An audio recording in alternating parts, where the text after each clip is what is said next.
What's up, guys? How we doing? Can everybody hear me okay? I did change up my microphone to this condenser mic that you see here in the workbench cam because my workbench is ridiculous right now. But I want to make sure you guys can hear me okay. And I need to get a snack going here because I'm starving. Man.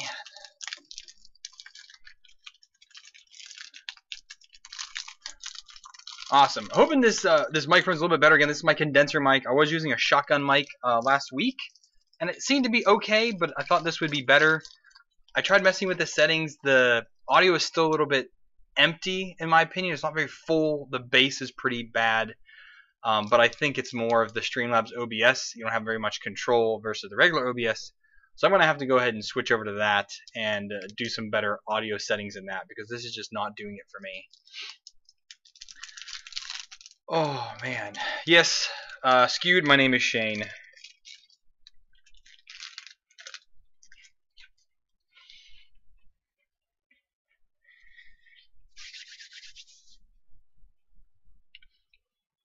I'm also not a huge audio person. I try my best, but either way, so what's going on, guys? It's been a really busy week for me, let me tell you. Videos like crazy. Family stuff's been crazy. So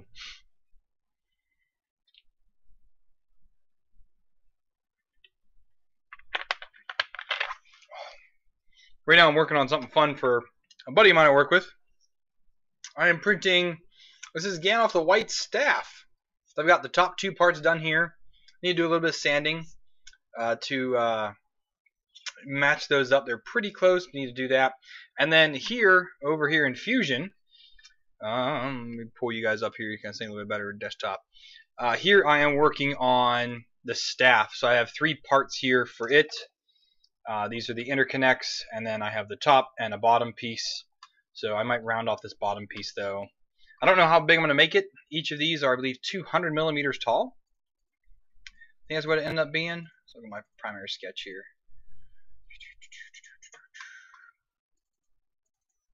Let me edit it. Either way, I think they're 200 millimeters tall. It's 24 millimeters round. So I don't have a dowel rod or something that I could just put on this. So I'll 3D print my own. Why not? Should work out okay. A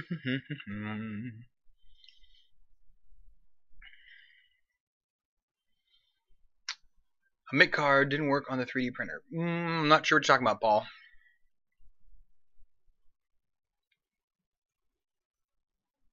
So 3D printing, you mean right now in the stream, or do you mean on my videos? Because right now on the streams I'm using several of the Logitech 920s. I have 1, 2, 3, 4 of them here. Only 3 of them are you're seeing. My video on my main camera is a Canon 6D with a 50mm 1.8 f1.8 lens. So, hey Derek, there you are. I meant to comment on your video. The latest one you did, that review, awesome. Audio is good. Video quality is good. Lighting is decent. You have a little harsh light from the window, but man, that is a step up, and I'm really, really liking that.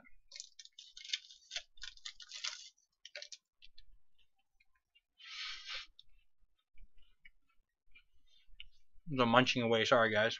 I am just starving, man. Oh, I can't. The light's still on. Hang on.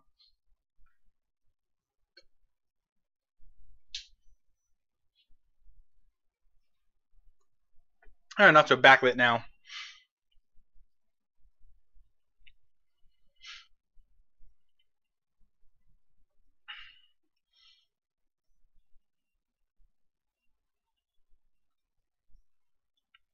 Yeah, do check out Derek, Matt. Derek is he's an up and coming. He's got a small channel, but he's getting there. It's like how I was, what, 2 years ago. It's taken me a long time to get where I am now, but it's working out pretty well. But Filament, man, I've been testing so much film right now. I actually take a break from recording the ending, like the result videos for, I just did 3 or 4 of them, and I have 1 more to go tonight. Yeah, Melka PLA, I think it is. And I'm still printing with a couple TPUs, a polycarbonate I'm still printing with. I have it here in the dryer again so I can get some more prints done with that. And I'm also printing some. Repco sent me ABS to try out.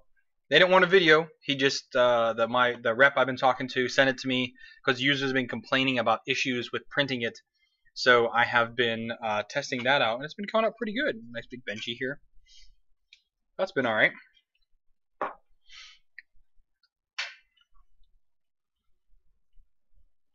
Yeah, streaming, I'm still trying to learn how to do all the streaming. I think I'm going to need to get an external audio box that's going to handle the audio. That way it make my audio a little more rich. I'm not sure what that entails or how much that's going to cost me, but I need to look into that if I want to make this, a little bit better. I will try the regular OBS with some of the plugins they have. Again, it kind of adds a little more depth to my voice.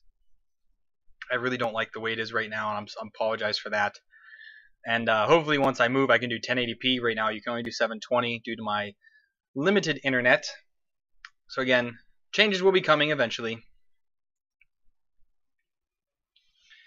Never know content about 3D printing. Yes, 3D printing pretty much takes over my life at night. I only have my son tonight. My other two older daughters are having a sleepover, which is awesome. They're having fun there, and my wife is away with the baby right now, and she will be back after the stream ends. She should be arriving about 2 o'clock in the morning, so that'll be fun. Take care of her.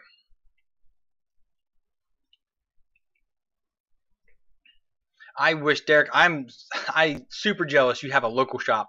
Again, I also like that you're UK, and I feel like we don't have enough UK channels out there doing things. German as well. German's really low. It's a big 3D printing market there, but Germans, there's what, like 2 or 3 channels that I know of and I've seen that are strictly German that are big enough to like be known.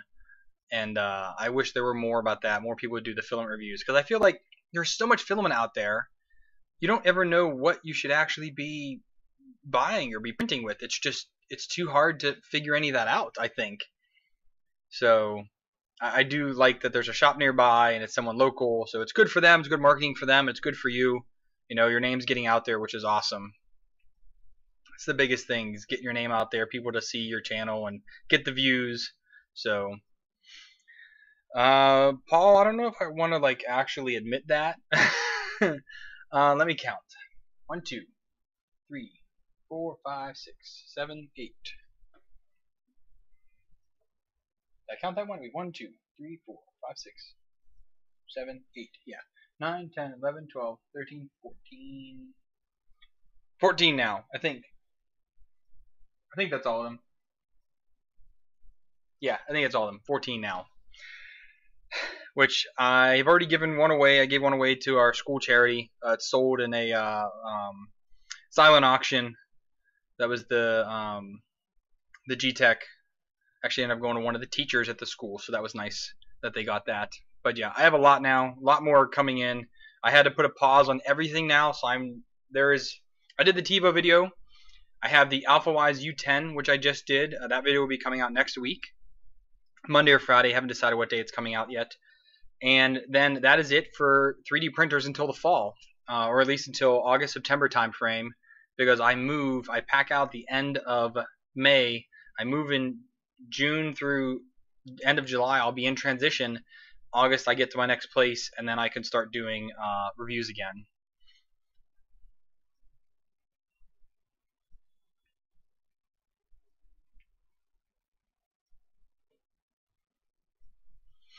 So, Chan,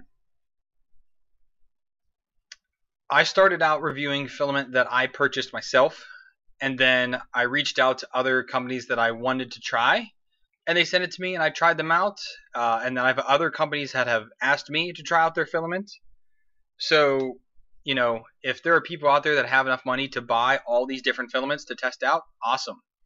But that's just not going to happen. That's not really how the review system works. It really just doesn't. No one has that kind of money to be able to do all that. There's no way I could afford all the printers to check out. There's no way I could afford all the filament to try out. It's just too much, too expensive. You make so little money with YouTube, you just can't do it.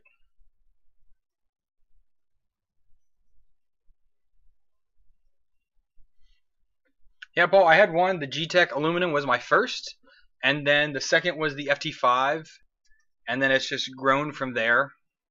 Other ones I've bought, ones I've received. The Monoplastic Mini I bought, the Cube 3 I bought, the Hypercube I built. Pretty much all out of pocket for that one. Very little was sent to me. I just sent a few little parts for that one. And then the other ones were all review samples sent to me.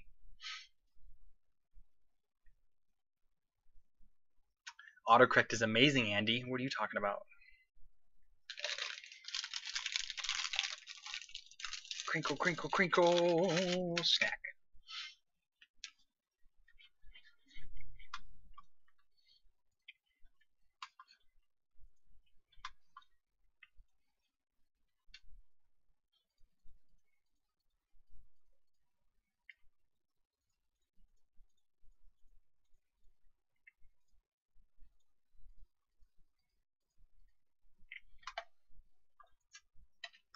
There we go. I know it looks so weird.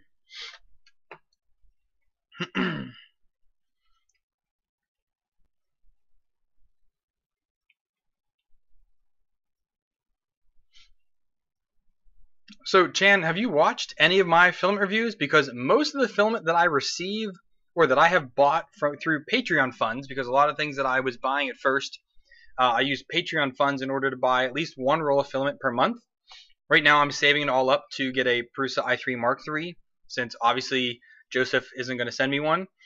Almost every roll of filament that I reviewed is under $20. There's a few of them that are more. Kodak was a little bit more.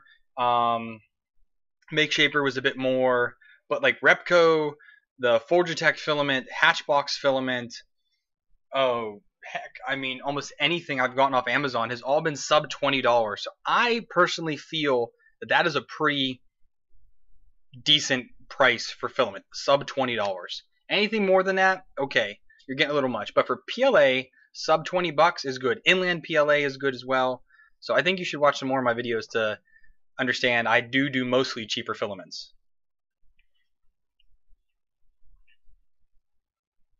How long did it take me to learn Fusion 360? I started doing Fusion 360 2 years ago, and I'm still an absolute noob at it. But I mean, creating a few, pillars here, and just made a circle, extruded up 200 millimeters, added a knob on top, and then down here made subtracted a knob that was 0.2 millimeter larger than the actual nub on top, so that it could slot in there well.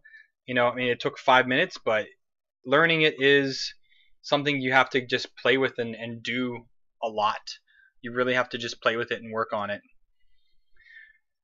And a lot of these other parts that you see here on the side, these are things that I have edited. The CR10 front one I pretty much did that from scratch. The CR10 racquetball one I did mostly from scratch on that one. Yeah, that one was from scratch.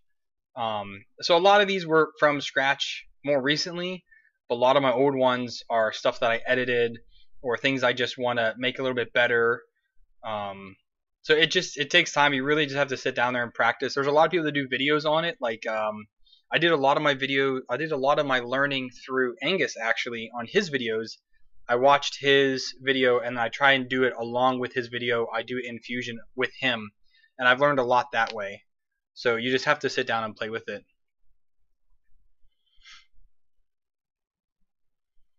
An AM8 and a Robo R1. I almost want to get a A8 just to do the AM8 upgrade to it, because that looks really awesome. Tim from TH3D Studios has that, and it looks really awesome, and he gets awesome prints out of it too.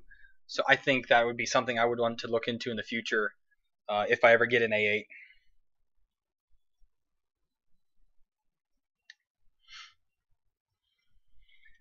Oh yeah, so the Europe thing is tough. Again, there are not a lot of companies that send me stuff from Europe. I did get, there was one recently I think I got from Europe.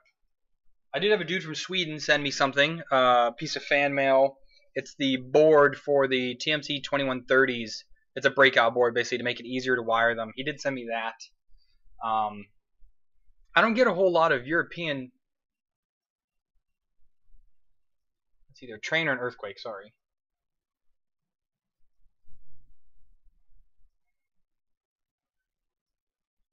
I guess it's a train. Or it's an air earthquake, one or the other. Sorry. What was I saying? Oh yeah, not many European companies send me anything just because again, it's Europe. So I understand it's hard. I know Dad's Filament, a lot of people recommend that's European, but you have to pay shipping on that, which is like £6 or £7 or euros, whatever it is. That's ridiculous in my opinion. $15 to ship something is stupid. So, I understand Europe, it's kind of tough. You're in my thoughts on that one.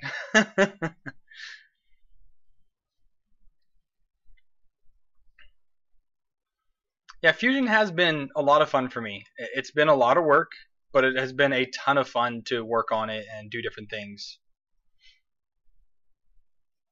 So I mean, I do live in a pretty active earthquake zone. I don't say we get them daily, but we do, and we just don't feel them. They're in the area. The area I'm in gets them pretty frequently. I am in a liquefaction zone. If anybody knows what that means, I'll tell you in a second.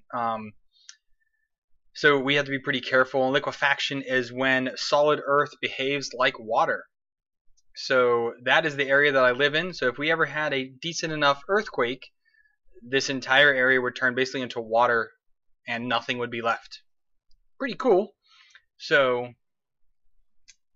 I mean, it's cool to talk about, but not to be in one, obviously.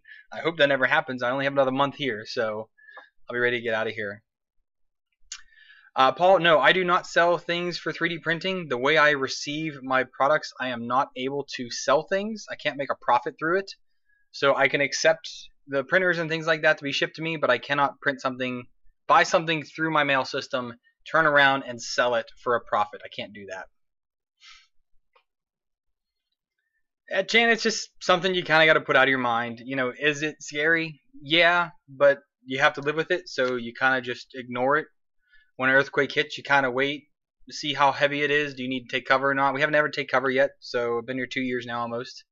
It's been pretty easy, so I just hope this next month there's nothing else to go on. The last big one I think was in the 60s where I live was the last big one that leveled about half the city.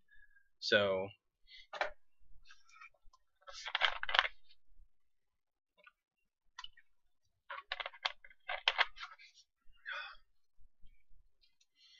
oh, Scoots, you did the Stormbreaker, huh? I thought that was Odin's Stormbreaker. I didn't know it was Thor's. I'm seeing the movie tomorrow, so we have a one-time English screening here. Super excited for that. So I will be at the movies tomorrow to go see that. I do still have my, don't I?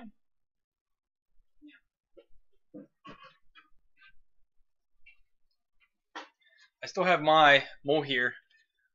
This is the one by, what's his name?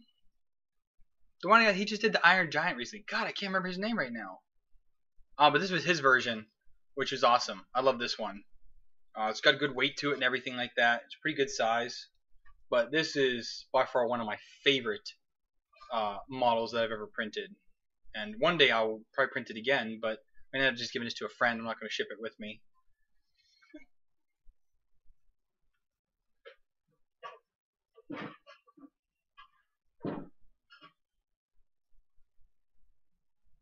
Trying to turn the air on. It's getting hot in here. Hot in her. I need to plug my tablet in. I need to be able to record stuff again later.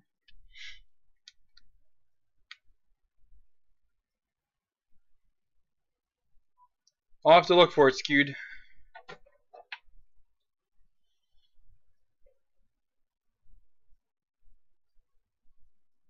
Oh, Chan, that is awesome, man. That is awesome. Yeah, I am currently I've said it before, but I like to bring it up.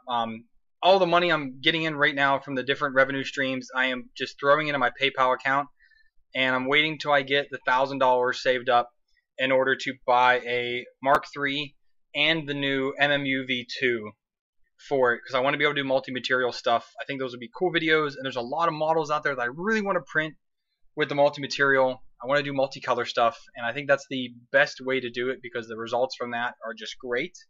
And I don't really care about the waste because I get a lot of filament from different companies, and if I have a company send me multiple colors of PLA, I would like to do multicolor prints with that PLA.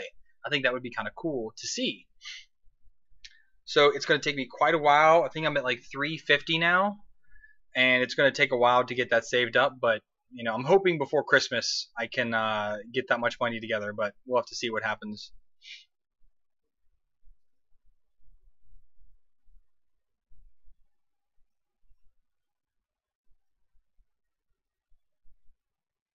I thought the MMU V2 was already released, to be honest.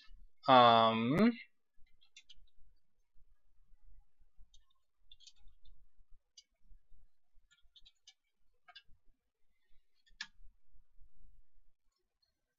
could have swore it was already released. Yeah, it's $2.99.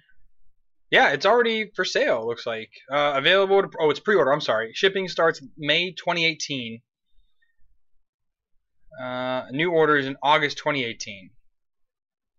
So yeah, I definitely want to be buying that. German nerd, what's up, buddy?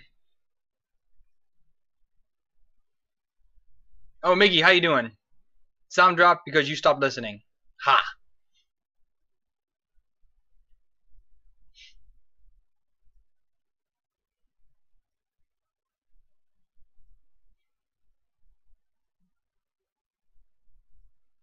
Yeah, May 2018. I mean, that's nowish. You know, I haven't heard any delays. I also have not seen one in the wild yet. Joel did not get one yet, as far as I know. Angus didn't get one yet. What's his name? Tom didn't get one yet. So, I mean, of the three big channels, Make Anything, he doesn't really, I don't think he even has one for Make Anything.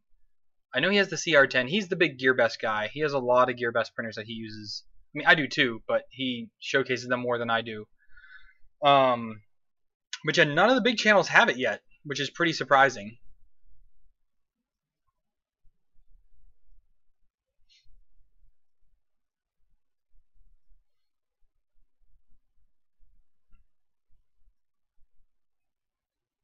Modded Da Vinci's, man.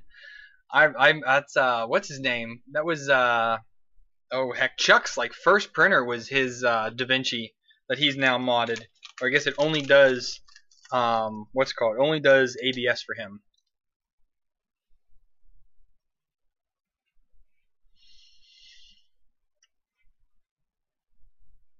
Oh, there's a Texas show this week? I didn't know that.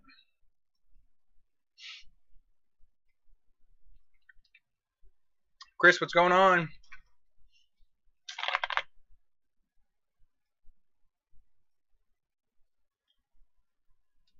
And Pepsi, I'm still waiting. Sponsor me, bro. I drink enough of that crap. I don't do coffee though, so that kind of helps with that. But yeah, no, I really want to get this. This is going to be so sweet. But yeah, so it's in Czech money right now. Let's go to USD. Yeah, so that's $2.99. And I really want to get, I think it's $700 for the Mark III right now. $750. Yeah. So $1,050 is what I got to get together. Oh man. But the Mark IIs is only $600 though. But I want to get the new. Might as well get the latest and greatest if I can. So it's gonna take a while to save that kind of money up. All right, Mickey, get back here. I've been wanting to try Da Vinci. There's just so much going on with them. I've really wanted to try it, but haven't gotten any love from them yet.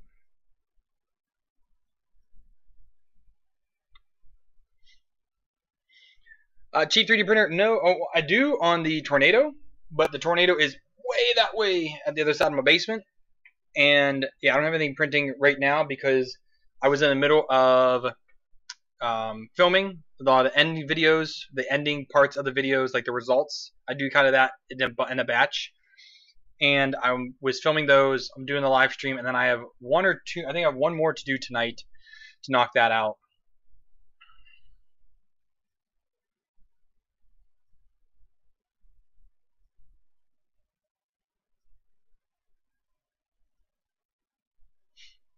Yeah, I mean, I know that the printers are. I know that the company's that way, but I still want to try it. I mean, on top of this, like what 2 weeks ago, M3D contacted me They do the M3D Micro. The M3D Micro is one of the most shat-on printers that have ever been produced. But their new Promega, Pro Image, whatever it is, looks to be pretty awesome. That's the one I want to try out. So I told them, yes, I would like to try it out, and yes, I would like to try that printer, which will be released either now or soon it's going to be released. So like hopefully August, September timeframe, I get my hands on one of their printers and try it out. So that's something I want to do. So there's pros and cons to every printer out there. Some printers come and do work out great, some don't. So the big move is I leave here on the 9th of June. So we're packing out in about 3 weeks, 3.5 weeks. So I am really trying to get all these filament reviews done. So I'm doing them in batches right now. So I do a couple openings together. I spend about a week and a half printing. Then I do all the result videos together as well, and that gives me a batch. So I'm working on 5 right now at a time. And then I still have 1, 2, 3, 4, 5, 6. I have 6 rolls of filament that were sent to me that I still need to do, and then 3 rolls of stuff that I had bought, but that stuff will wait, I guess, till the fall. But those other 7 have to get done before I pack out, so that I can complete some of my promises to companies, because I don't want to be that guy, I guess. So, Paul, which website?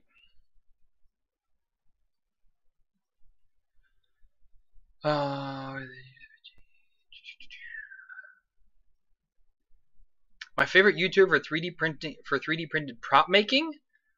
I mean, Punish Props is amazing. So I love watching his stuff. I've learned a lot from watching him. Who else does props? I guess, what is that one dude's name? I cannot remember his name for the life of me. And it's kind of killing me here.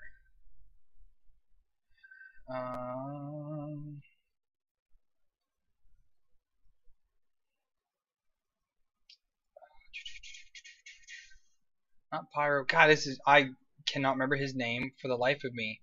Because he did the,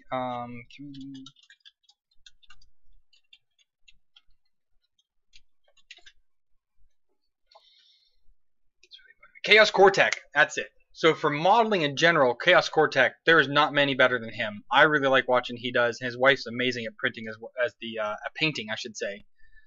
So those are the ones that I really like to watch.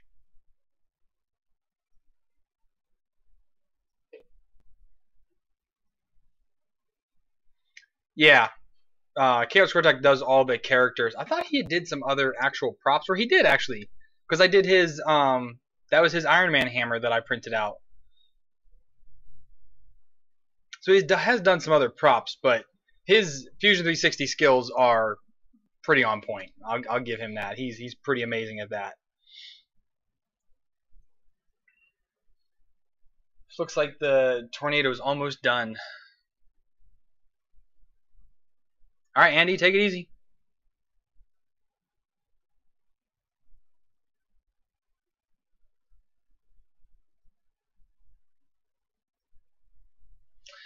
Broken Nerd. I don't think I've ever watched Broken Nerd. Oh, he's I think I know. Yep, it's him. Okay. I have watched him and I am subscribed. I do watch him every now and then. I've seen a few of his things. I only saw him because of Jesse. So Jesse had shown one of his helmets off that Broken Nerd created. I was like, ooh, that's pretty awesome. I think one day I will do some more prop making, more helmets, things like that. Like I have the Star Wars helmet back there that I did once. I do want to do more with it. I do want to do the freaking lightsabers that I've seen a few on Thingiverse lately that look super awesome. I mean, they look awesome. I mean, amazing. I don't even know if Thingiverse is working anymore.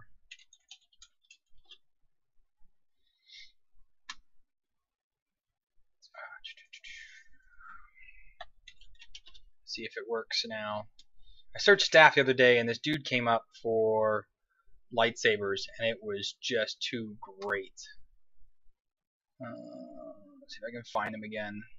And I didn't save it, of course, because why would I save things that I like on Thingiverse? You know, I make myself look for it again later.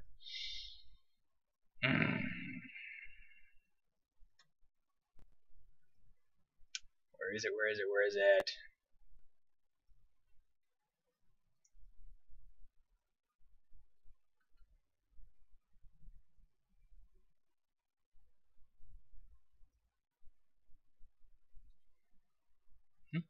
I'm looking for it. I'm looking for it. Yes, I am. Oh, that's pretty cool for teachers. I have to make that for Chloe's music teacher. That's not it.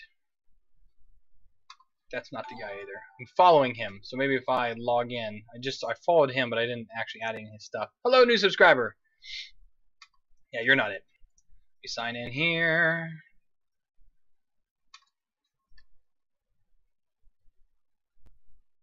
Yeah, well, Miggy, I don't know if you saw my status. Yeah, it was down the other day. So, if I go to me, and then I am following 10. Oh, cripe. Which dude is it?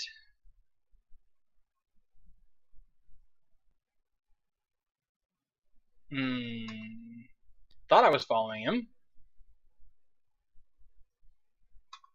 Who's this Brad dude? Survey says yes, this guy. Okay, so this guy. Let me pull it up here so you guys can see it better. Whoop. Okay, his lightsabers look awesome. He's got Palpatine's cane, which also looks wicked sweet, but he has like everyone's lightsaber in here, so they look really really sick. I've not looked too much into them yet, but I think they would be really fun to print out like a collection of lightsabers. Darth Maul's is pretty sick too, but it's like huge. It prints out to be like 2.5 feet or 2 feet long. It's huge.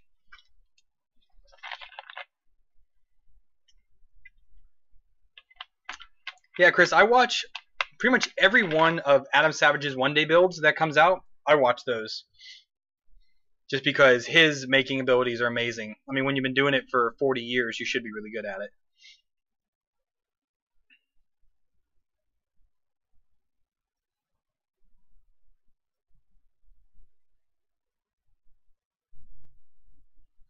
So Thingiverse came back up today, German nerd. It was down all day yesterday. So what would happen is if I would go to my profile, you can see your profile, but if you go to my collections, it would show nothing.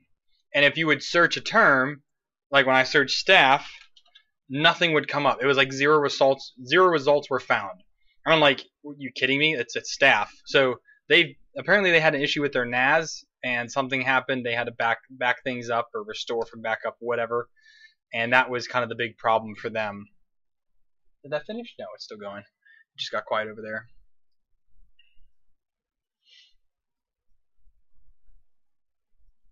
Do.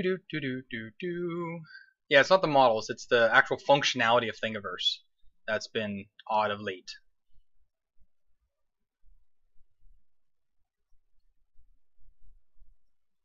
Do.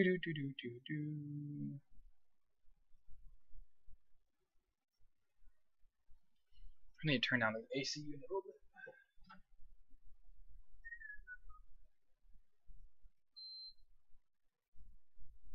There we go. That fan was on loud.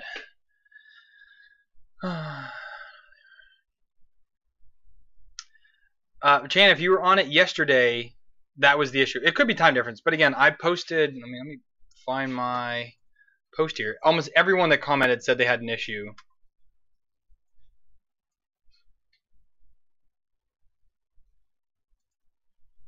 Apparently, I have messages. Oh yes.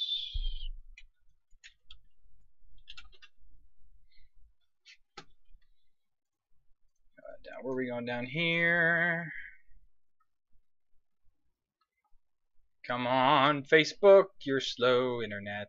Yeah, see, it was like no results were found, is what it would say. It's this big question mark here because nothing was found and I was on my collections. But then most everyone here said that they had issues. So, but it seems to be solved now. Because I was able to pull it up earlier today. And kill that. And let's go back to here.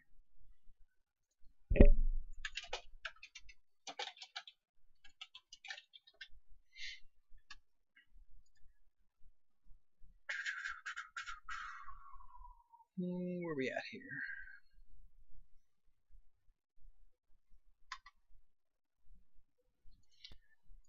I'm back. My mini factory is okay, but I like the way that Thingiverse has your collections. My mini factory doesn't really. I don't know. It's not as friendly as I feel it should be, or how as friendly as Thingiverse is, in my opinion.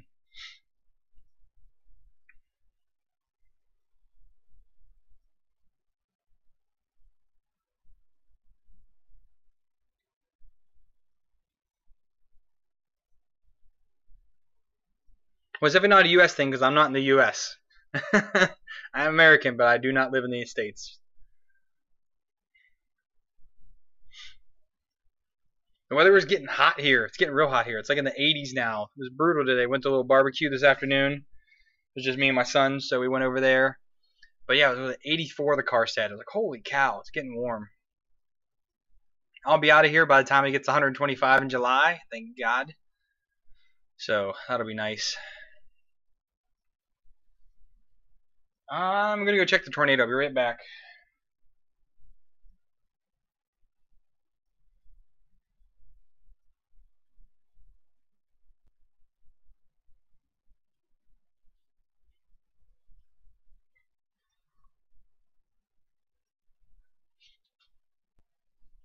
Oh, it's on the final solid layers, so we're almost done there. Hoorah.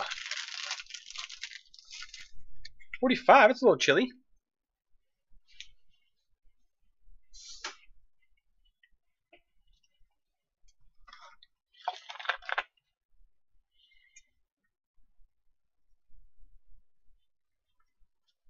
Oh, Chan, the train is only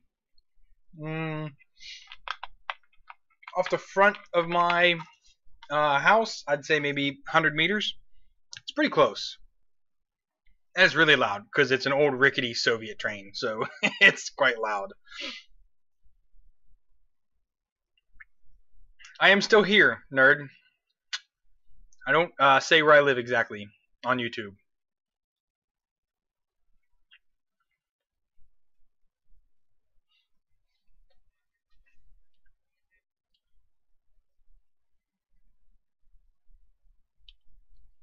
But it's 10:30 at night, so you can kind of slice that in the world and figure out where I am that way.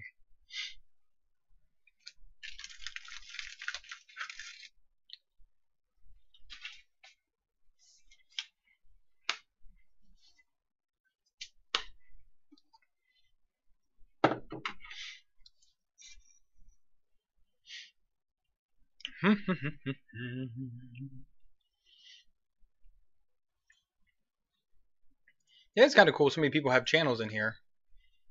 Go to channel.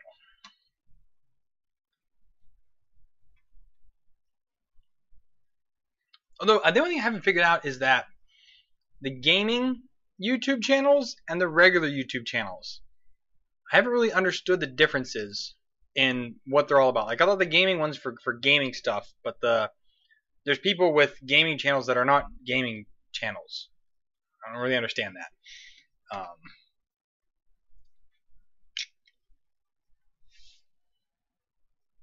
What continent? Asia. The biggest one there is. Although, at that time zone, everything is Asia. Right? Yeah. Yeah, it's only Asia in that time zone.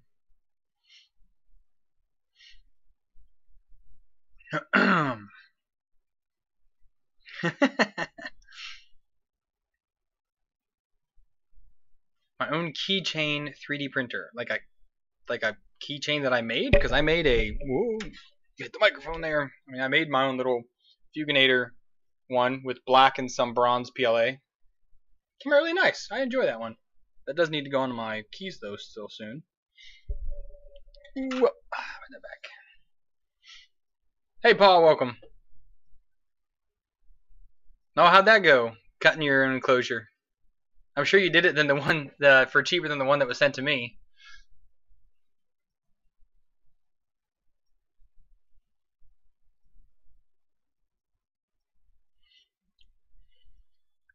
Oh man. Yeah, so a couple more things to review, and we'll be done there. I am going to convert my G-Tech into a Prusa Mark III. I have parts here for it. But that's going to happen this fall. Nothing I can do right now.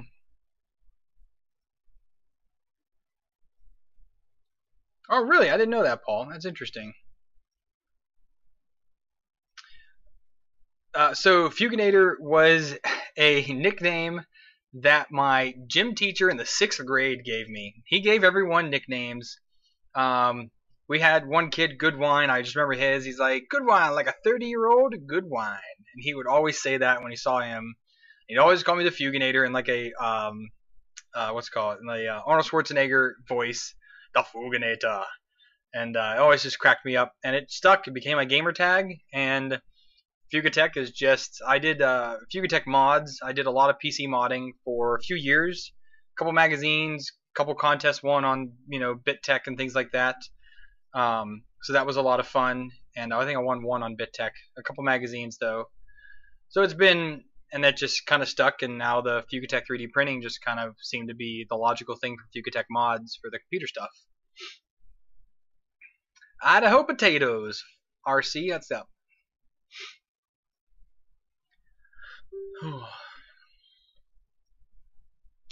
Going to have the printed magnetic hinges and latches.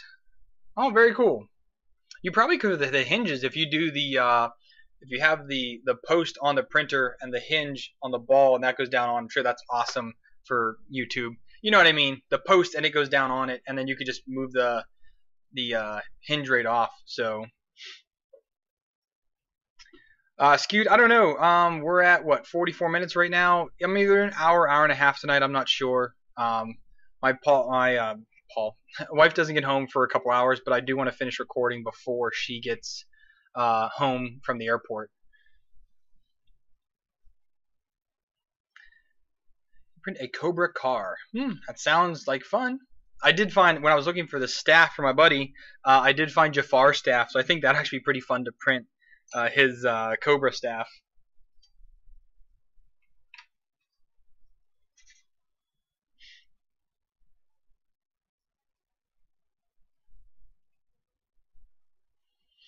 Born in 1966, year of the Cobra. You have a few years on me, my friend.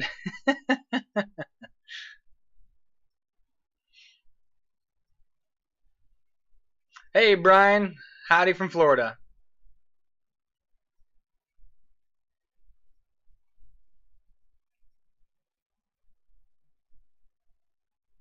Only the long shaft, Miggy. Come on, you should know that by now. I showed this earlier. I don't know if you guys were here yet. I'll show it again. So this is the top of Gandalf the White's staff I'm making for a friend. He wanted something like Druid staff, and he needs it by Saturday. So I didn't have time to 3D model anything. So I figured Gandalf the White's was pretty cool. He liked it. But this came out really nice so far. Did it nice and slow. I only did 40 millimeters a second to ensure that these top pieces would come out nice and smooth. It's like zero stringing on it. This is the Tornado. Made this part. And the bottom, the white was made here on the Anycubic i3 Mega. And then the other parts I'm printing right now are on the Tornado, which is done. Yes. I'm going to go grab those. Be right back. Oh, I need a print removal tool. I need this one.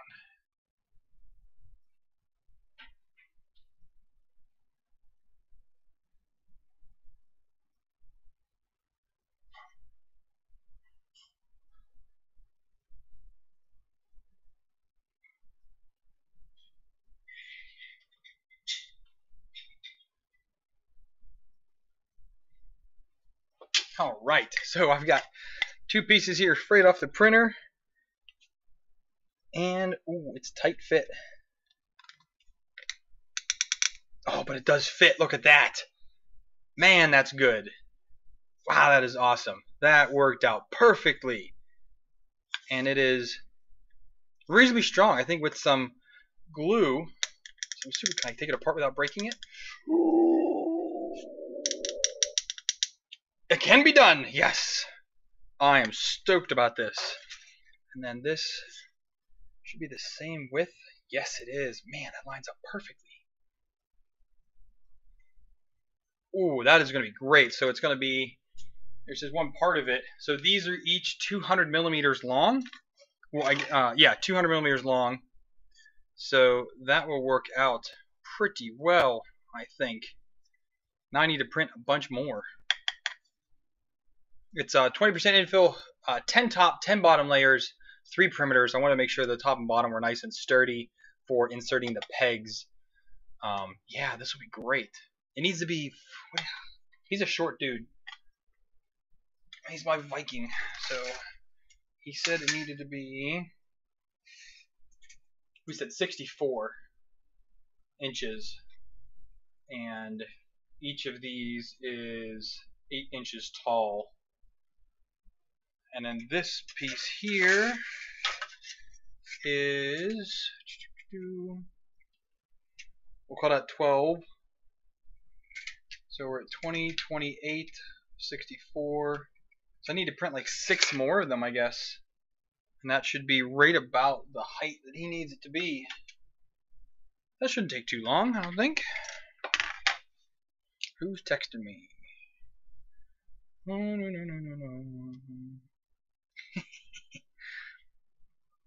Oh. Where are we going here? Oh, sorry. I missed out. I got too excited about that, and I missed some of the comments here. Yeah, so this yellow actually is Maker Geeks. Oh, I thought that was going to break. So yeah, it's Maker Geeks printed at 235 on the TiVo Tornado. I'm actually quite impressed with the prints coming off the TiVo Tornado. I am not going to lie. I'm not fanboying TiVo at all. But yeah, it's nice. It's really nice.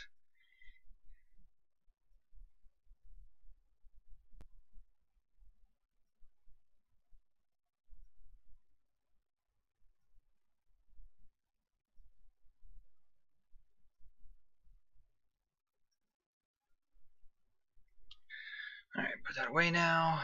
Maybe catch back up on some of these. Oh, skewed left later, dude.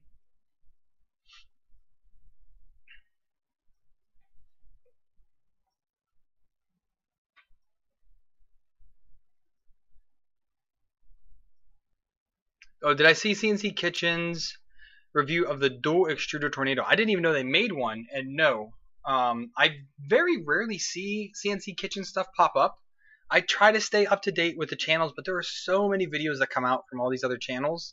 It's really hard. As a content creator, you have to create and you have to consume, and sometimes consuming doesn't happen as much as I want it to, or I only consume certain channels. So it's tough sometimes. I don't get to see all the videos all the time. Alright, Paul, take care, buddy. Paul Chamber, Paul F is still here.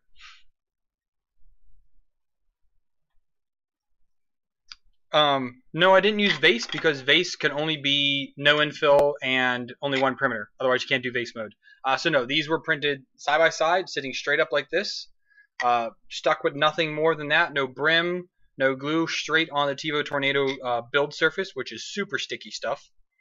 And I came out great. I mean, I can't really complain about them. Yep, packing them is going to be tough. We'll see how that ends up going. I know they would be stronger if I printed them this way, and they also would print faster, but they would also be lesser quality. And I want quality over that, so he knows to be careful with them. Oh, Paul, I did not open that back up yet. I can here in a minute. If you guys want, I can go run away for 5 minutes and pop that open. Or not even 5 minutes, I guess. But it's way on the other side of the basement, so I can't bring it over here. It'd be too hard. So, Paul, vase mode is only for... I'll actually show you because I have it open here. Let's go to the desktop, exit here, we'll edit. If we go to layer and we do single vase mode and we do prepare to print, it's going to error out. Using spiral vase mode will override several layer, infill, support, and retraction settings. So it turns off retraction, it zeroes out your infill, it will keep your top and bottom layers, but as you see here, these are now empty. Or if I go back and I take off that mode, prepare to print, and then I pull this back down, whoop. Oh, it took it out. Oh yeah, see, because it overrid all my settings, so I have to turn that back up. It turned that down to 1, turn that back up to 3. Now I can hit this. Now I can do prepare to print. And Now you can see there's my infill. So it overrides all that stuff. No, Paul, I really do want to know what that board is, because the way they're advertising it is that the 2018 model does have the MKS in it. I really want to know. I don't know. I'm definitely not seeing any type of salmon skin on here. I am seeing a pattern in here, so I'm not 100% sure what it is. Now, they might not have sent me the newest model.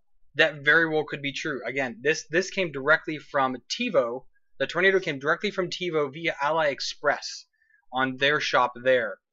And they only want me to do advertising from the AliExpress shop, not through their other vendors, which I kind of had a fight about with them today, because the links that they gave me to put in the video is they're affiliated for them, not for me. So it's a bigger discount to use their links for you guys, but I get nothing out of it. Like, the video views is all I get. So I'm going to make $2 on the video. They're going to make, several $100s through the sales. I'm not really too happy about that. I told them about that, and they're going to redo their agreement with me for the next printer they send me, which hopefully later this year is the Michelangelo, and I will be able to use my affiliated links in order to make some kind of money for doing it, because you got to realize the few dollars I make for the several hours it takes to do these videos is not really worth it. YouTube is not the most profitable thing out there, and I need other ways to actually bring in income, and YouTube ads alone is not enough. The bed is warped. That's interesting. Mike, did you do a RMA for that or no?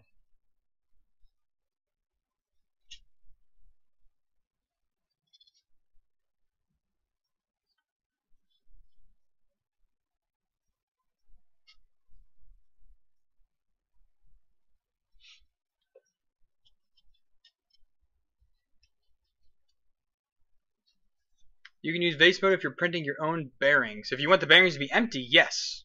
But if you want them to have infill, no. The vase mode overrides that. At least it does in Simplify 3D. I don't know for Kira, but in Simplify 3 it overrides all of that.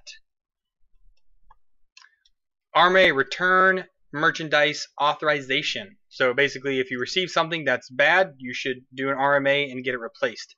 The AlphaWise U10 power supply died. Second print died. There's no 12 volt coming out of it at all. Something in there fried. I don't know what it was. It wasn't because I plugged it 110 220. It just nothing's coming out. It worked. I unplugged it. I did the video. Unplugged it, set it on the floor, set it up on the new table down there, plugged it in, nothing. Put a new power supply, it's fine. So I'm going to request that they send me a new power supply for it.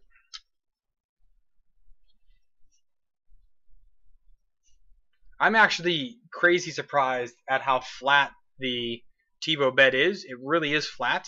It's this weird materials. I don't know if you guys know. I know, Miggy, you made a funny comment on it. I wonder what that bed is made of. It's some type of polycarbonate, I think.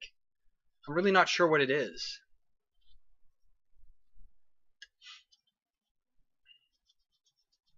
And yes, the marketing from the China companies generally has been fine.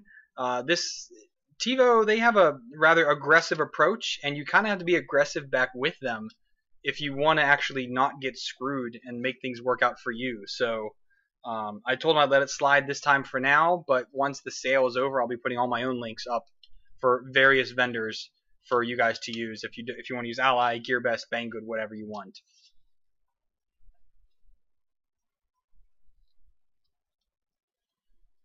Yeah, Banggood is a little slow on their replies. I have noticed that GearBest and Ally are a little bit better. Ally's kind of like a marketplace though, but GearBest replies pretty quick. Banggood, I've had a little bit of slow responses from them, so I can just tell you about that.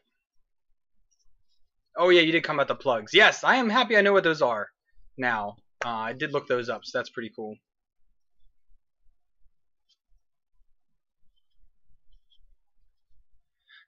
And so I'm trying to think. So I fried the G-Tech one. I know I did that, and that's it.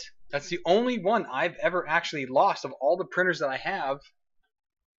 All the power supplies are the stocks. Oh no, the Anycubic console, that little laptop one that it comes with, which I have here somewhere still, unless I threw it away. That one's garbage.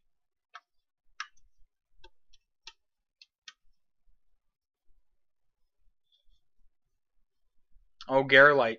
Could be. Recommendations for a Bowden-style carriage for the FT5. Brian, I will tell you the Franken Shuttle.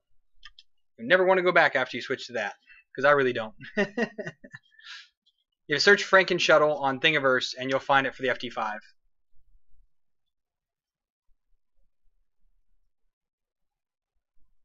Oh yeah, you did say that. I left it that pretty good.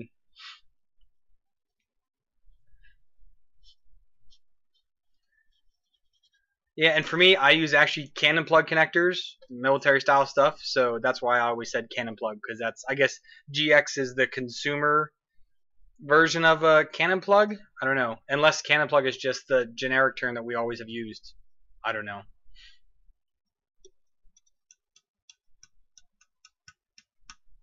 Oh, good to know, Mike.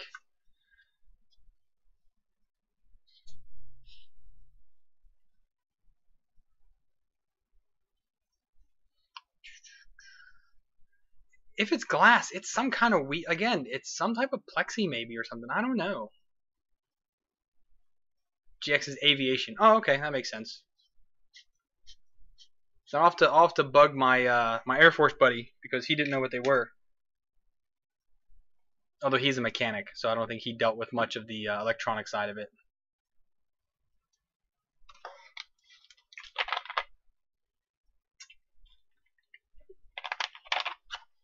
Oh man.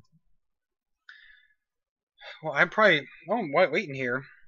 These worked out so freaking great though. So I'm gonna have to do some public school math here. Bring out the calculator. So I need to be 64 total. We already got 12 from that. Each of these are 8, so that's another 16 off. So 36. Divide that by 8, 4.5. So I could print 5 and go from there, I guess. So if we clone this one again. Alright, so if 3 middles, and then I need to export these now. So here's the bottom, so we'll save as STL, okay. This is going to be staff bottom.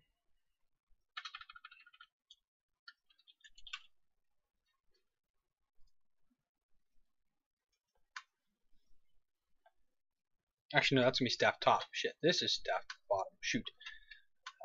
Actually, I'm going to fillet this.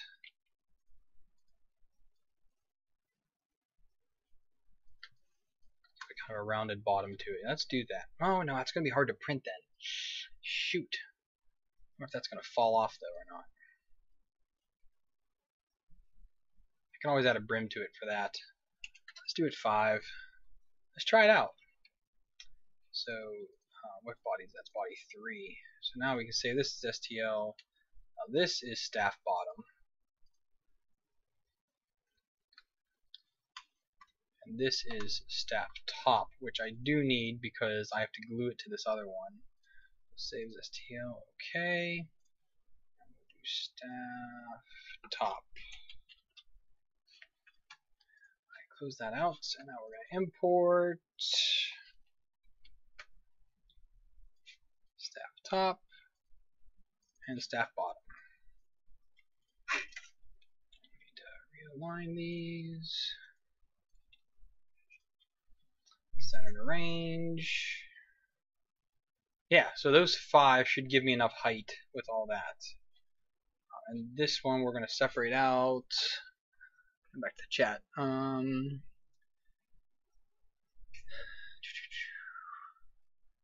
Yeah, I use XT60s as well. They're much better. Put a BL touch on which printer, Mike? The TiVo?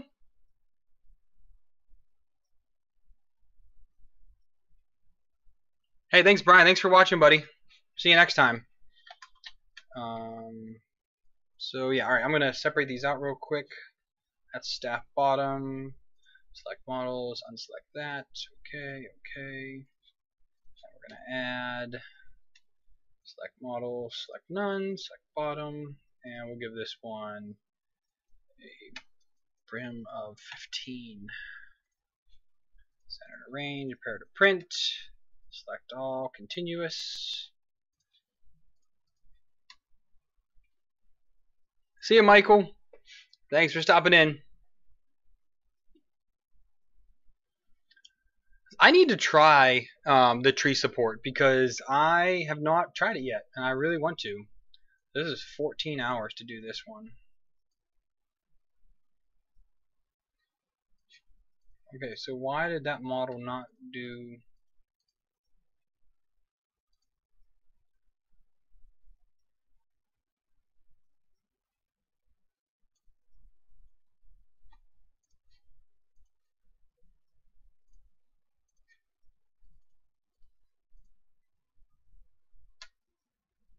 Okay, it does it there.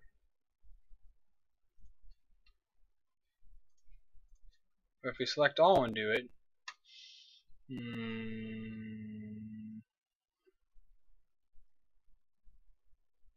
you going to do it this time or no? It does not do it there.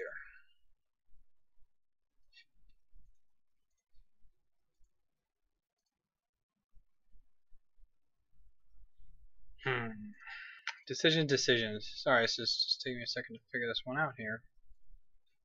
Print, select all. I really don't like the BL Touch. It's so inaccurate in comparison to a lot of other things. I did some testing between the TH3D, Easy ABL, and the BL Touch. The Easy ABL is so much more accurate than the BL Touch. It really, really is, and it's quite amazing the difference to it. Alright, well, it doesn't look like it's going to let me do that, so I'll just turn off the brim then, I guess. Prepare to print, select all, okay.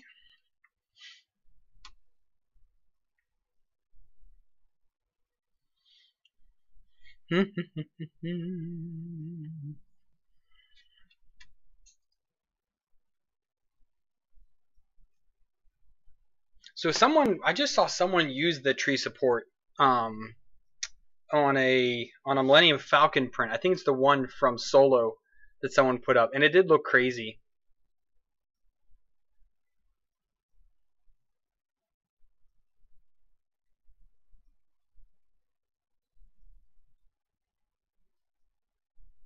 Yes, the Easy ABL is good for any print surface because it is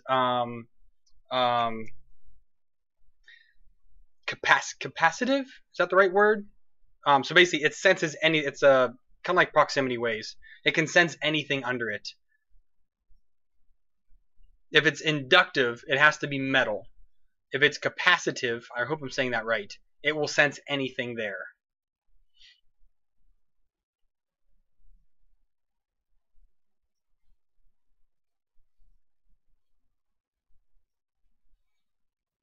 I mean, if there's only one guy who's developing Simplify 3D, that's fine by me. I personally love it. It works amazingly. It was well worth the $150 in my opinion. So, whatever. I'm saying it wrong? Okay. Shut up, Miggy. I didn't ask you. I asked everybody else, not you.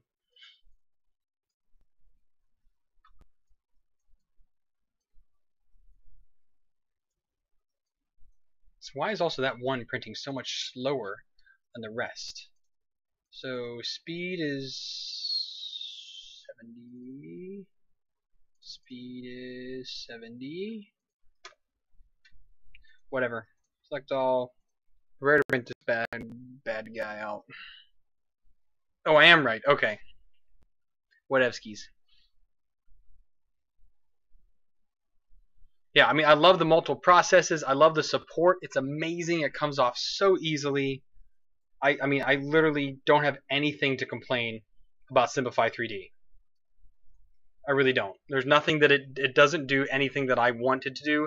And I personally think that Cura, the way it's gone now, where it gives you every option under the sun, is too confusing for normal people. And I think that's why so many people have crappy prints nowadays, because they're relying on Cura to do the work for them, and it doesn't. The stock settings are crap in it, and being able to see 1,000 different options is not helpful for beginners. It just isn't. Hey Joe, how you doing? Yeah, like sorting through all the settings in Cura now, it blows my mind. I mean, I'll pull it up now. I still have 321 on here. I didn't upgrade the 33 yet. I'm gonna grab my SD card 1 second.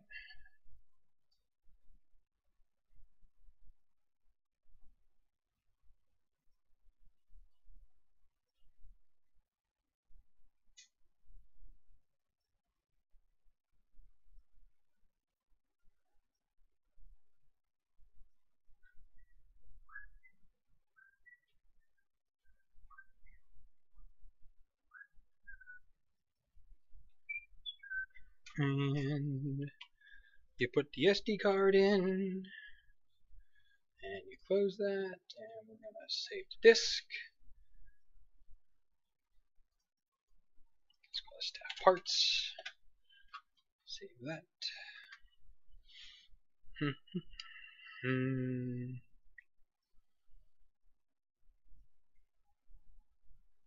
Yes, it is very Fisher Price. I agree. It is very childish looking. Like the white on white here. Like, tell me what is. I don't get like why. Like, why do you have to have the whole screen white? It's super bright, and like, why do you have to have 1,000 options here? There's no reason to have all of this. Why are you changing the outer wall width, and the inner wall width? Why are you changing that? That is not something people should be messing with by default, unless you're some super advanced person. But even me, I would never print the outer wall and inner wall different widths. I just don't understand why it's even an option for people. It doesn't make any sense to me.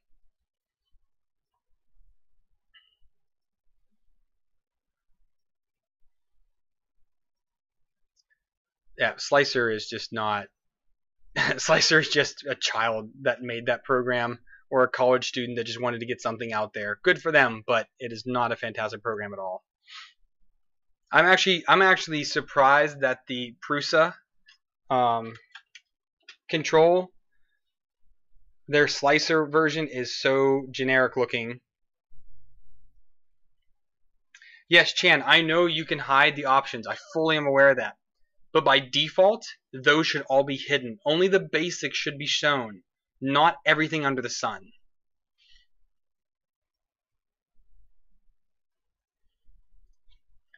Dark mode, dark mode, dark mode. Where is that at here?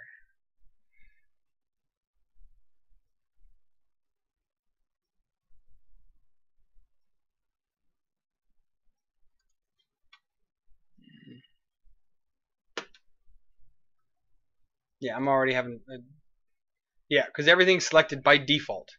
There's no reason why it should be there. It's not. It's just, again, that's my take on it. And the Prusa control looks decent now. The original one, or the one that the MMU version and Slicer, looked absolutely like crap. It was so bad looking. But this is actually much better looking. I like this a lot better now.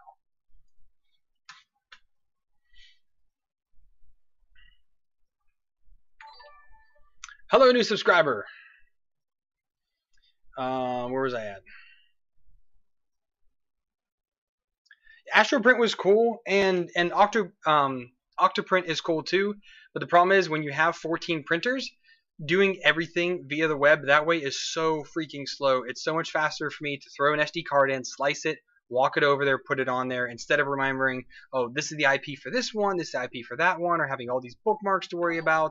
If you have one printer, it works out great. Hey, welcome subscriber. But if you have multiple printers, Octoprint is not the way to go, nor is Astroprint, in my opinion. I don't know why Prusa chose Slicer. I don't know. Maybe because it's free. That very well could be why he chose it.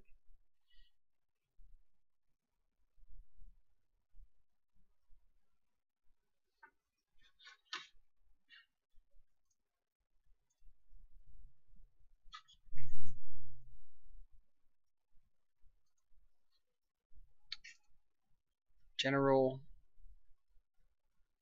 What do you guys say it was? Theme. Theme.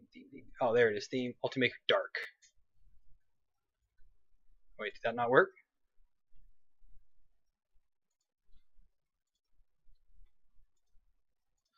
Oh, do you have to reload it then, I guess? Maybe? It didn't change for me, so I don't know.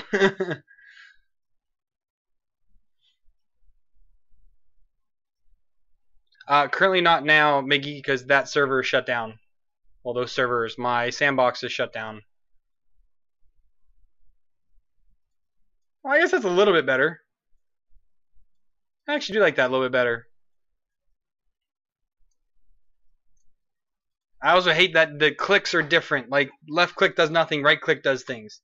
And you have to hold the middle button. Why not just hold the doggone left button? Like, why do you have to be so stupid? Kira annoys me. I'm sorry, it does. I might be the only person out there that does, but it really annoys me.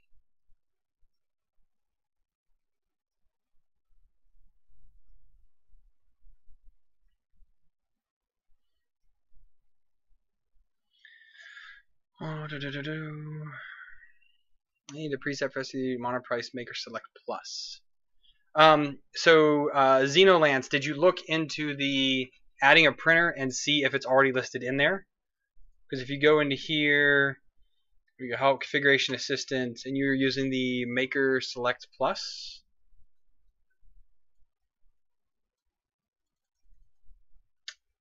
They have the maker select in here. I don't know if the plus is much different, but you could start with that and do a test print and change up from there.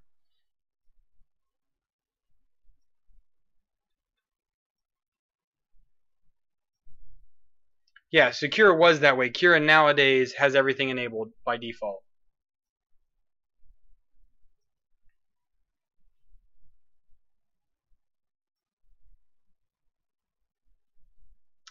"3D Printer OS." I never even heard about that, Morph. That sounds interesting.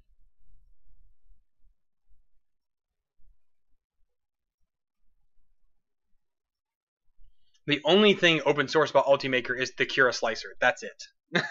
Their printer is not open source. Parts of it is, but most of it isn't.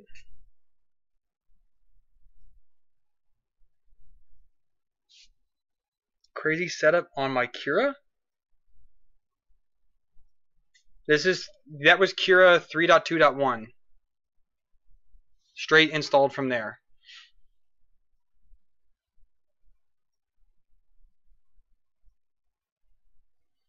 Yeah, multiple instances isn't the problem, Miggy. It's the multi-printer part. And again, all the printers have to be connected to that one Octoprint, so it's a space limitation. Oh, left button use the object. Well, that's just stupid because in Simplify 3D it's this way, and then we have this way, and then we scroll, and if you click the center button, it just recenters everything for you.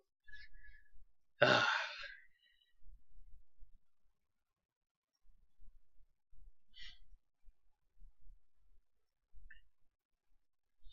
Oh, okay. That's Cura straight off the installer. I mean, I don't know why it looks different. That's it. I downloaded it, installed it, and that's how it is. It's not different for anybody else. Have I used any of the Fugatech printers? No, I have not. Well, RC Everything, you're the one just subscribed. Hello, buddy. Which ones are those? Oh, I think those are those are the clones, right?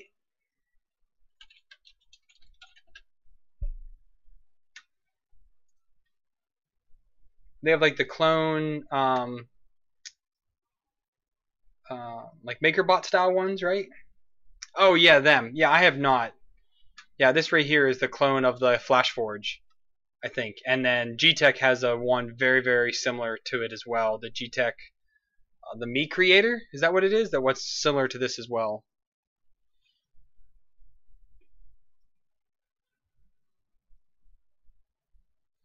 Yeah, Xenolance, check out that config assistant because there's a lot of printers in there. I'm actually using the stock TiVo Tornado profile from Simplify 3D right now to print with, and it's spot on.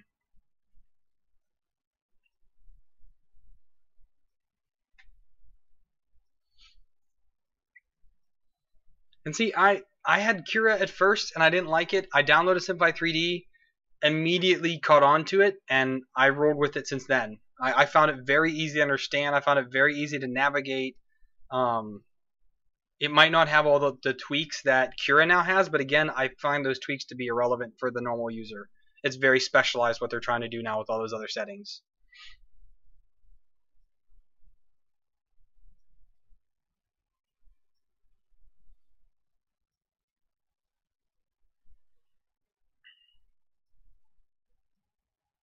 And a backlash nuts. Do I have any on any of my printers? I mean, I have the Derlin anti-backlash nut here on the Hypercube, which has been working out well, I guess. But I haven't really found a use for anti-backlash nuts in anything else, because if it's moving that freely, something else is wrong. Kind of just how I feel on it. I put it on the Hypercube just to give a little more Z height, a little more surface area on the threaded rod, or on the lead screw, to allow for better movement. That's why I used it.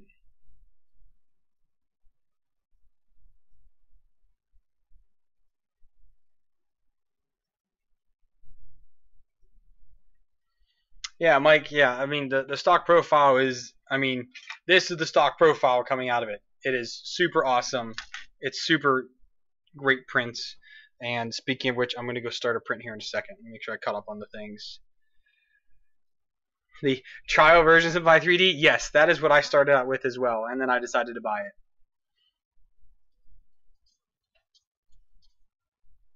I had the trial version for about 2-3 weeks maybe when I first started printing. Loved it so much, I bought it right there.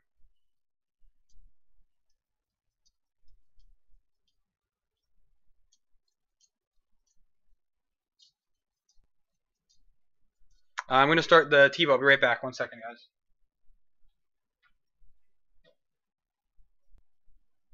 Need a print remover tool for the skirt.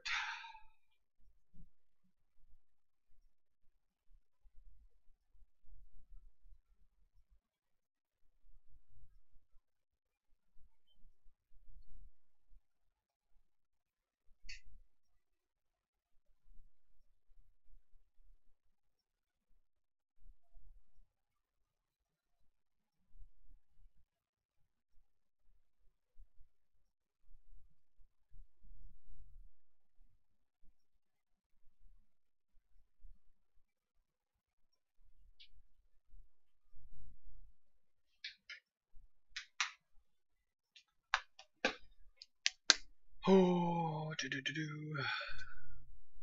oh, that worked out, I guess. The CR10 profile. All right, so I have a question for you guys. Most of you here are kind of like my normal stream buddies, I'll call you. Do you like this kind of free flow, I'll take questions, things I'm working on type of stream?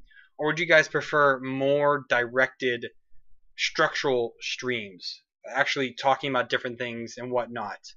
I kind of like it this way, but I'm kind of curious if other types of streams would be more beneficial to people. I do not want to do, at least here, I do not have the space and the setup to do unboxings live.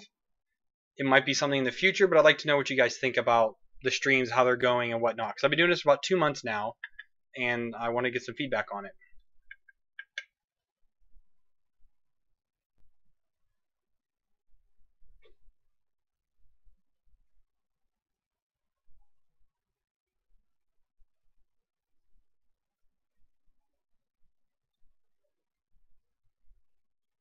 Man, Miggy, you're just pissing off Nightbot.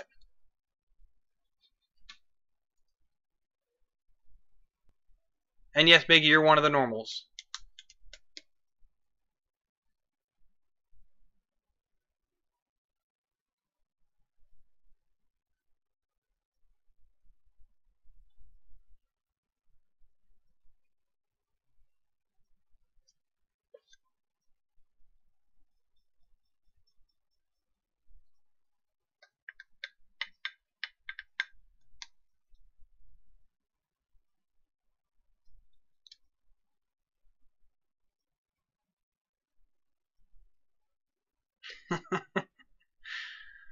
Well, that was more than 3 characters, Miggy, so that's why I kicked you there.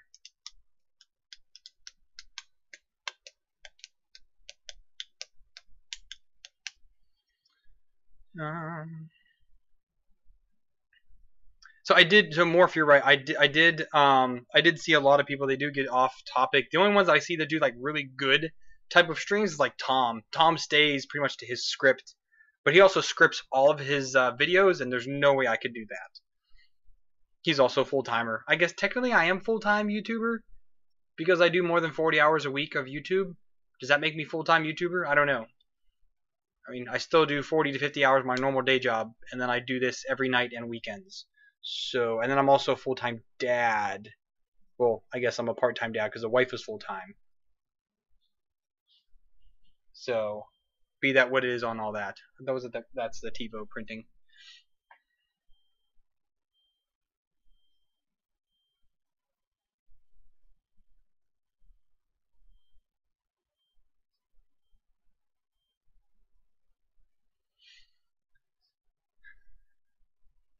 Yeah, I mean, for these streams, like I've had some of the ones you guys were here for like 4 or 5 hours was the Cossel stream. We were working on the Anycubic Cossel. Like that was fantastic, good time.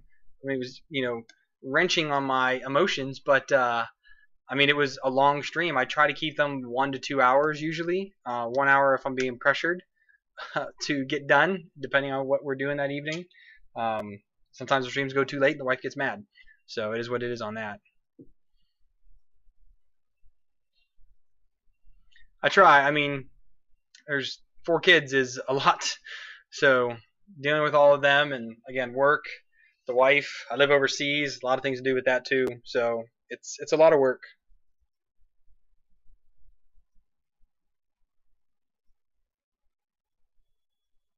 Oh, thanks, German nerd. I appreciate that.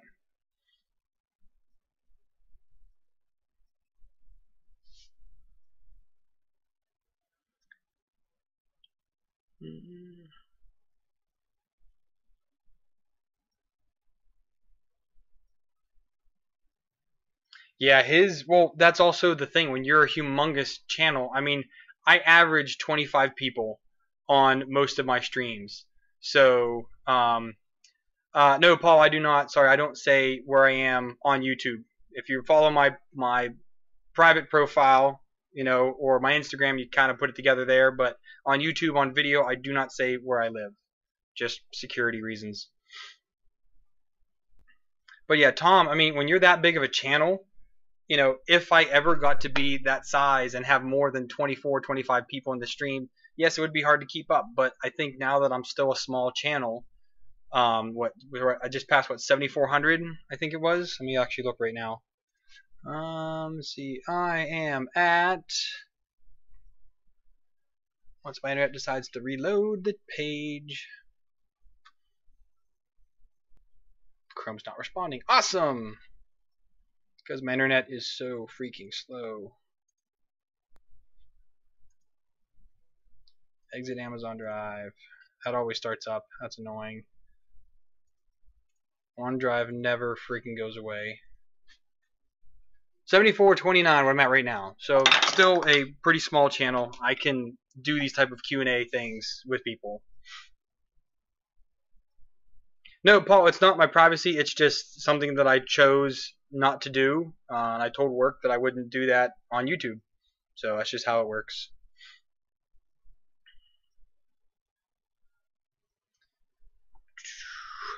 Glass bed, printer, waiting. So Xenolancer, you're talking about that. So, I mean, I have glass on lots of other printers. I mean, the FT5, this CR10 is now sporting the Ultra Base. The CR10S still has the PEI on it. Ultra Base on the Hypercube and the Anycubic i3 Mega, which I love that. So, Mike says 41. What's 41, Mike?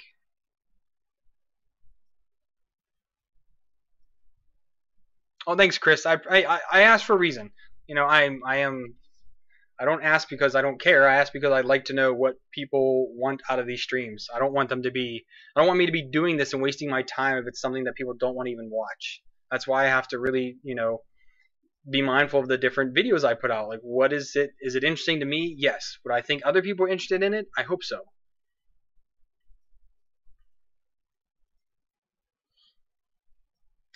Oh. PrintBite's cool. I have PrintBite. right? Yeah, I have PrintBite. PrintBite, I used that for got 6 months on the FT5 for a long time. It's pretty good. I enjoy it, but right now I'm liking PEI much better. The Gecko Tech also was really, really nice. I like that too.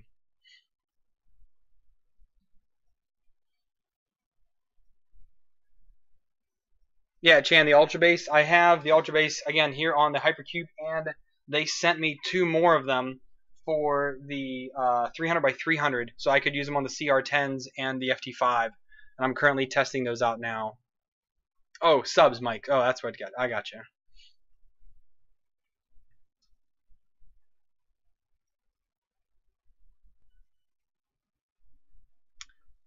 The BuildTech type service is on the TiVo. That's what's on there currently. I think it's a little better than BuildTech because BuildTech really annoys me, to be honest.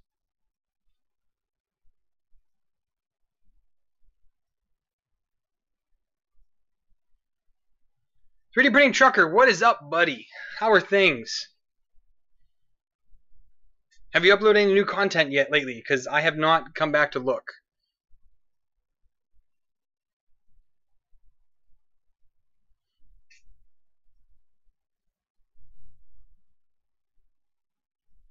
Yeah, and the nice thing, Miggy, with the Ultra Base is they make it, you can just buy the glass and clamp it on, or you can buy the heated bed. And honestly, the PCB heated bed that they have is, I think, pretty premium. And compared to like the El Cheapo MK, what are those? So in comparison to these red ones, so this one is a, oh hell, where does it even say? This is the Mark II, and there's the Mark 32 as well, where the traces are very small and they're close together and they don't go all to the edge. They're much fatter in the Ultra Base and they go all the way out to the edge. I feel like you're getting a much better heat coverage using their heated bed than you are using these crap ones. But most printers come with the crap ones, so. Driving in the rain. You better be careful, buddy. Don't be wrecking no big rig.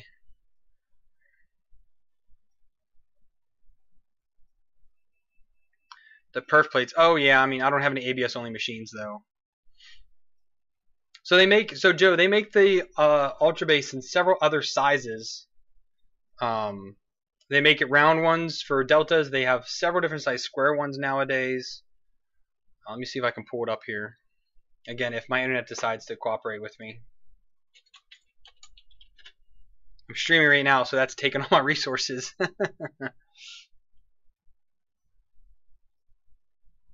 Tonight or tomorrow. Good deal, buddy. I will keep an eye out for that.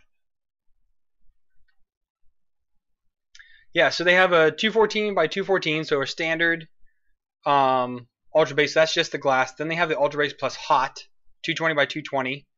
So for some printers, it's a little bit big.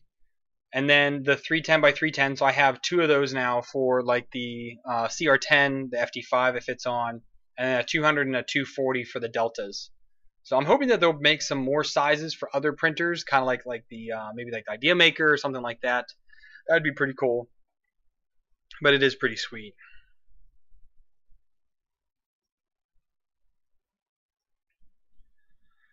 Do do do do do do.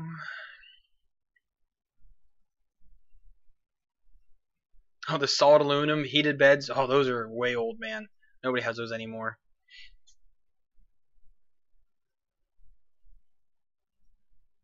So some people, Xenolace, they have. There's one guy. Oh, what did he do? So he took basically some steel sheet from Home Depot and then put some pretty powerful magnets underneath the bed of the CR10, glued them there, and then the sheet just slaps right onto there. I cannot remember his channel for the life of me because it was a long time ago I was watching him.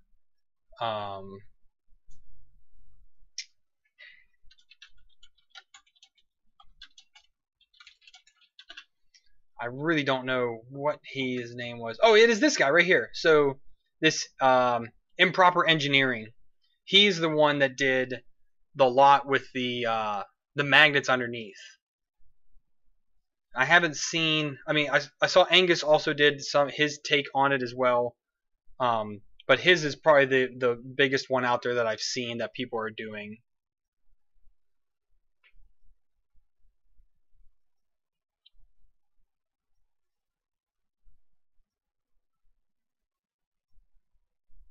How big, hey, Paul? How big is the diameter on the little monster?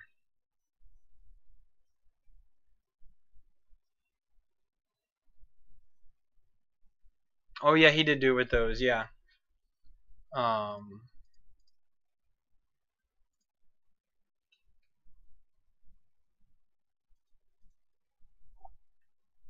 Hey Joe, I'm gonna do this since, if you don't mind, I'm gonna give you a link here.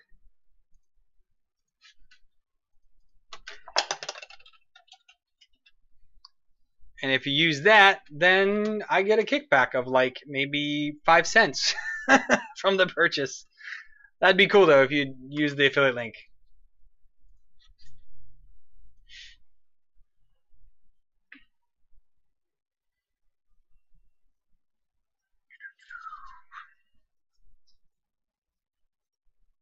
Yeah, so his wasn't spring steel. His was just a regular. I think it was actually a kick plate. So when you in office buildings like mine, the bottom of the door has a kick plate on it, so that if you hit it with a cart, you hit the steel, you don't hit the wood door. He took that and cut it down. And there was another guy, I don't know if you guys saw, he took a Ender 2 and took a 750 millimeter long kick plate, made a bed for it, and that he modded the Ender 2, which is a 140 by 140 printer, and made it 140 by 750. You can print a full-size sword on that sucker. It was sweet looking.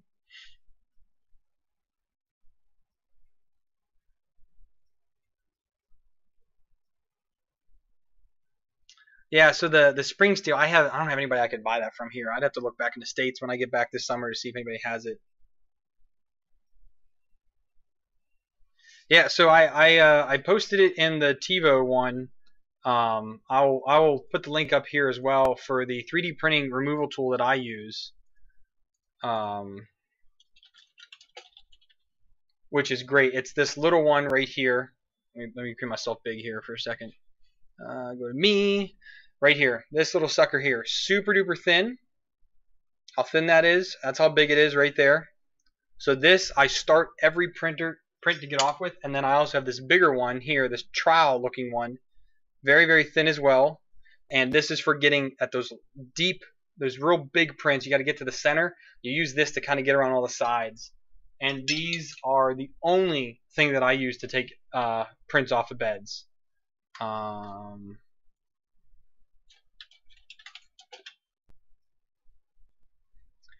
So I just bought the premium ones. My desk is an absolute mess. You guys don't say a word to anybody because it's so bad. But they do have a nice. Oh, here they are. So here's the other set that I have here. Again, another real thin one, and has an even longer one, but it's not angled, which I like that this one has a kind of crazy gooseneck on it, because it's easier to get underneath the prints from up top. You don't have to like be at the side like trying to shank your print when you're trying to get it off.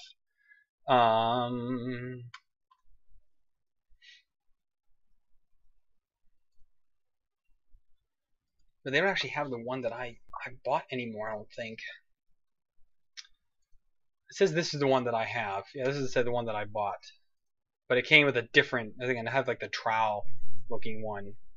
But either way, it works out well because it's nice and thin. And it is so much safer than all the other ones. So much safer than using those ones that come with the printers. They're super sharp, and people get hurt all the time. So Joe, you're in the UK. I think I have an Amazon UK account. co.uk, right? I think that's how that works. I wonder if they have it. I have to sign in because I think I have an affiliate UK account, but I don't see the Ultra Base on here anyways. That's a bummer. You can also look, Joe, I think Banggood. I think Banggood stocks it, so you could check there.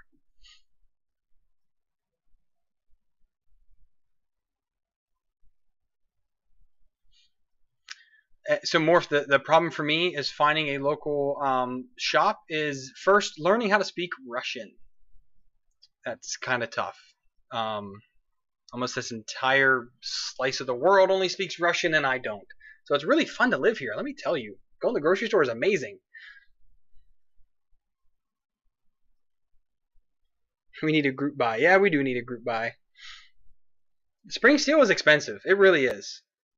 I mean, if we could get someone to do the job, or if Joseph would actually, make it public to buy that, he'd make so much more money. But he can't even keep up with what he has. Hello, new subscriber.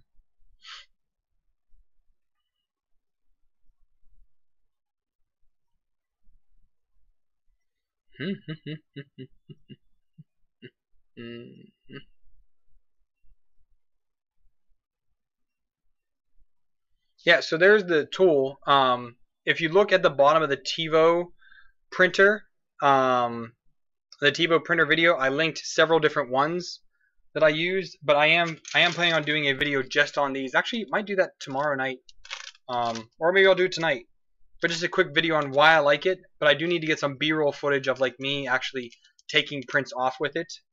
So I don't really have any B-roll footage for that. I need to. So that's something I still need to do. I need to get prints done in order to do that. AliExpress. Yeah, AliExpress then has it. Yeah, if Bangor doesn't have it, AliExpress usually does. Thanks, Xenolance. I appreciate it. Yeah, so actually, was it Angus that said to file them? Which you can do. But also, the thing is that these are so thin. Look how thin that is. I mean, it's literally barely thicker than a piece of paper. So getting this underneath a print is so stinking easy. I mean, it goes underneath anything on any surface except an ultra base because the prints just pop off. But I mean, this works amazingly compared to anything else out there.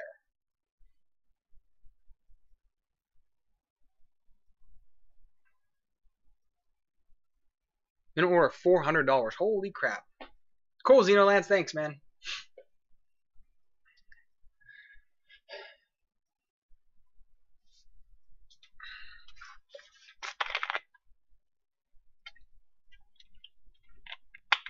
I can't imagine how much of that stuff that Prusa orders, pre-cut and all that jazz.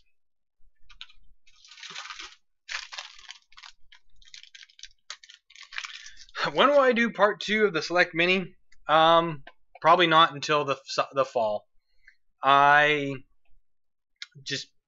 have too many other priorities I need to take care of. I have too many sponsored priorities that need to be taken care of, I should say.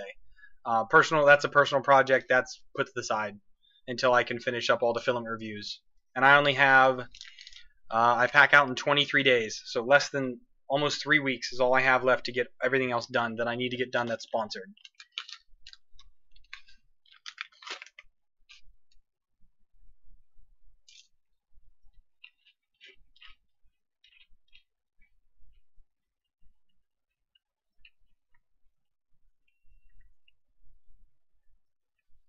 Paul, what all do you print with that printer?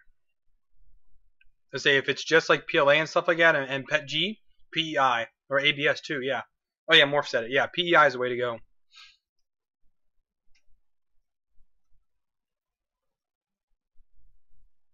Trucker, that'd be awesome, man. Bill, I should say. That would be pretty cool if you could find some spring steel stuff. Because we can get somebody to cut it down and, figure out a way to sell it off to people.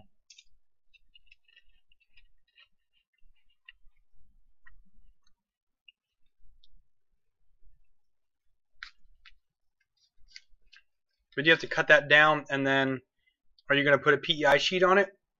Or try to get someone to powder coat it?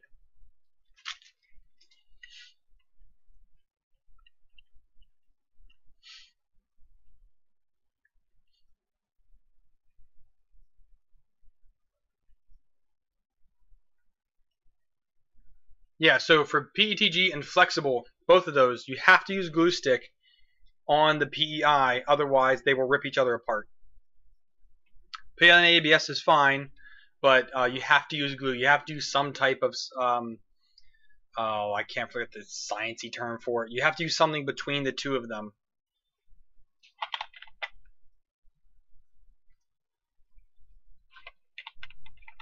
But Yeah, if you put flex on PEI straight up, good luck getting that off, because it will basically bond to it forever.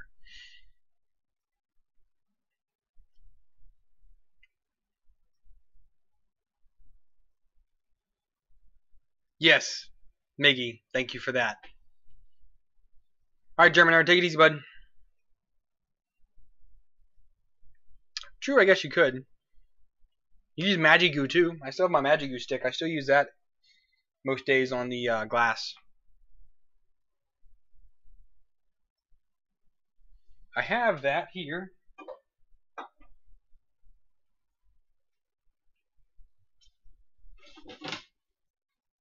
So I have my Easy Stick hot, but if you guys can see it, it's kind of hard to tell. There's a giant crack going down my piece of glass here, and it's still flat, but I'm afraid to flex it. But it still works, and I still use it, but it's not gonna last much longer. And I didn't want to throw out the $20 for the surface. Excuse me. I don't want to throw out $20 for the surface because I cracked the glass. That's kind of the problem with the premium surfaces out there.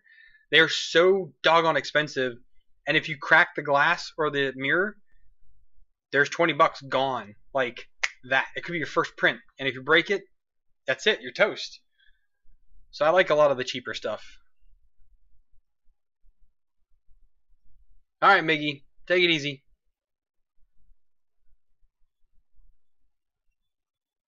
The dinner siren has been sounded.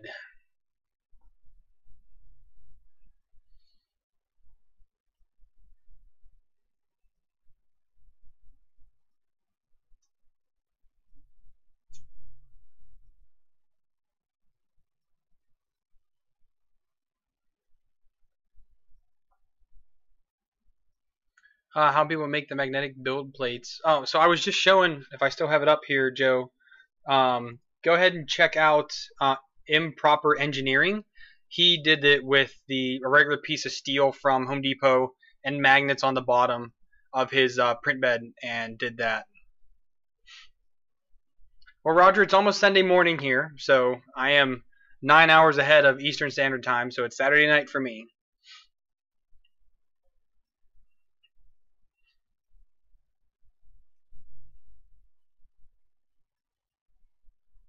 I do have plain mirror, and I have plain glass as well that I use every now and then. It just depends on what I'm using.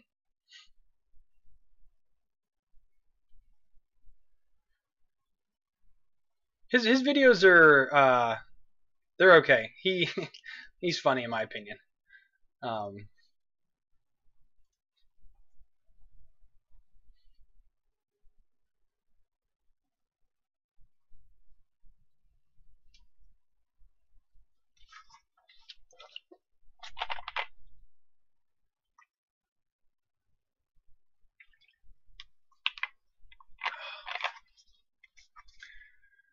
All right.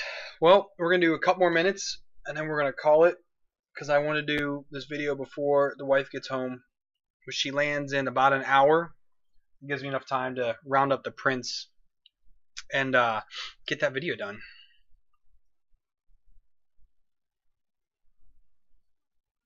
The future is hot. I'll tell you that. It's pretty hot here. It's dark. Future's always dark, just to let you know. Might be wet in some parts of the world, but generally dark. Will the Cube 3 fall off the truck? I might, Matt. The Cube 3 has gotten no love for me because I hate saying I don't have time. I don't have time to work on it. I really don't. It is just too labor intensive to work on right now. I'm getting to the point where I need to balance more of what I'm doing with the channel. I was talking to some people about it on Facebook and whatnot. I talked about last week too a little bit. I'm going to rebalance some things this fall on what I do for sponsored things and what I do for personal projects. I don't know if the Cube 3 will follow me there. It's too labor intensive right now to work on.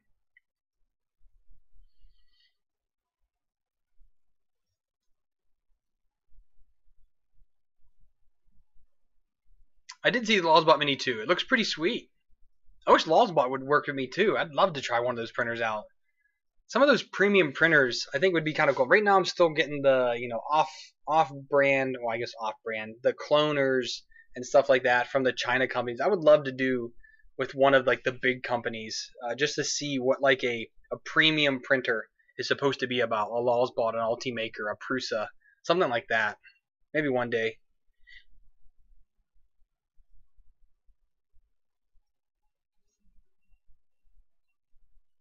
Hey there, Gunner. What's going on, man?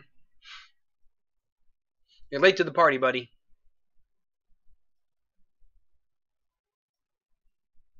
An Aero mini extruder. The extruder I did not see, though. I just saw some of the concept stuff to it. I will need to look into that a little bit more, I think.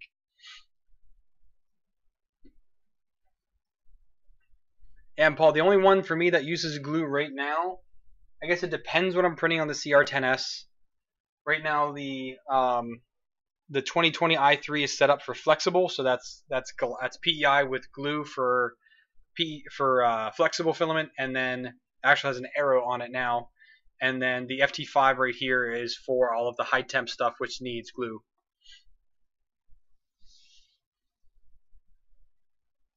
That's because it's not night for you. Doesn't mean it's not night for me, man. It's 5 o'clock somewhere, you know? It's how it works.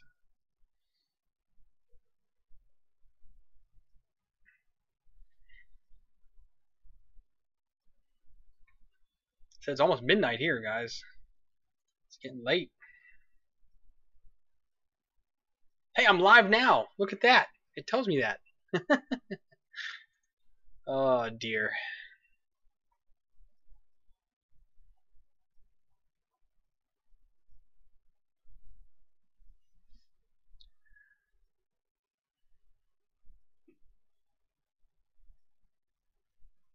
You too, Paul. See you next time, buddy.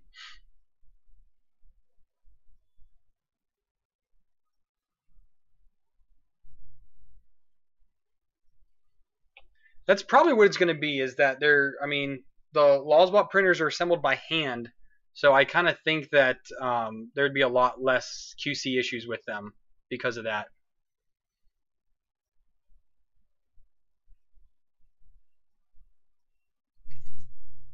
It's just offset from yours. Well, you know, when you are Zulu time, yes, I guess you are an official timekeeper then.